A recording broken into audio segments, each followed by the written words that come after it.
আসসালামু আলাইকুম, শুভেচ্ছা, স্বাগতম।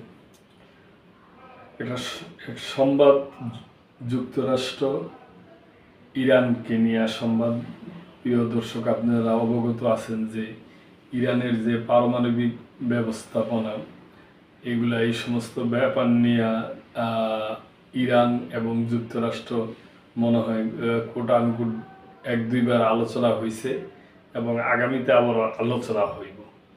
তবে এই আলোচনার আগেই ইরানের পররাষ্ট্রমন্ত্রী চীন সফরে যাবেন আর কি। চীন সফরে গেছে। এই ব্যাপারে সংবাদ, যুক্তরাষ্ট্রের সঙ্গে আলোচনার আগে চীন সফরে যাচ্ছেন ইরানের পররাষ্ট্রমন্ত্রী। যুক্তরাষ্ট্রের সঙ্গে তৃতীয় দফায় পারমাণবিক আলোচনার আগে ইরানের পররাষ্ট্রমন্ত্রী আব্বাস আরাগচি মঙ্গলবার চীন সফর করবেন। সোমবার এক সাপ্তাহিক সংবাদ সম্মেলনে ইরানের পররাষ্ট্র মন্ত্রণালয়ের মুখপাত্র ইসমাইল বাইক এ তথ্য জানান। এর আগে গত ডিসেম্বরে আরাগচি চীন সফর করেন।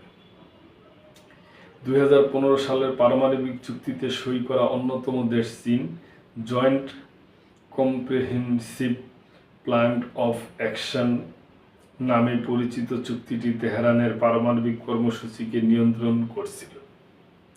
জার্মানি ও ইউরোপীয় ইউনিয়নের পাশাপাশি জাতিসংঘের নিরাপত্তা পরিষদের আরও 4 স্থায়ী সদস্য ব্রিটেন, ফ্রান্স, রাশিয়া ও মার্কিন যুক্তরাষ্ট্র চুক্তি সই করে।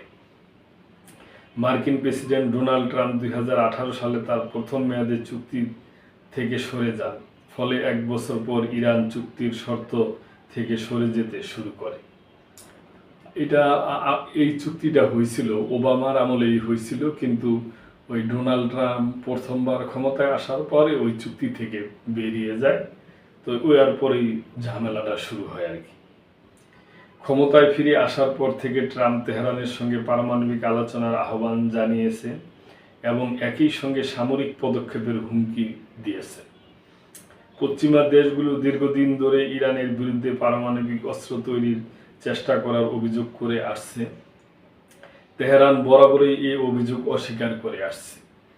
ইরান জানিয়েছে ওমানের মধ্যস্থতা এবং আরাগচি ও ট্রাম্পের মধ্যপ্রাচ্যের দূত স্টিভ উইটকফের অংশগ্রহণে মার্কিন ইরান আলোচনার তৃতীয় দফা শনিবার অনুষ্ঠিত হওয়ার কথা রয়েছে।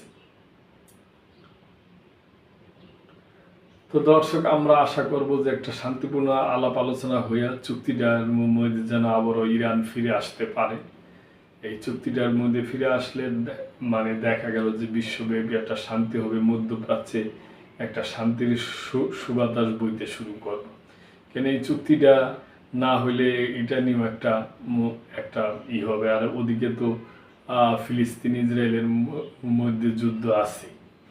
সব কিছু নিয়ে আমরা আশা করব যেন একটা সুষ্ঠু সমাধান আসে এবং একটা শান্তিপূর্ণ একটা আলাপ আলোচনার মাধ্যমে একটা সফলতা আসে, এটাই আমরা চাই। তো দর্শক, আজকে এই পর্যন্তই। ভালো থাকবেন।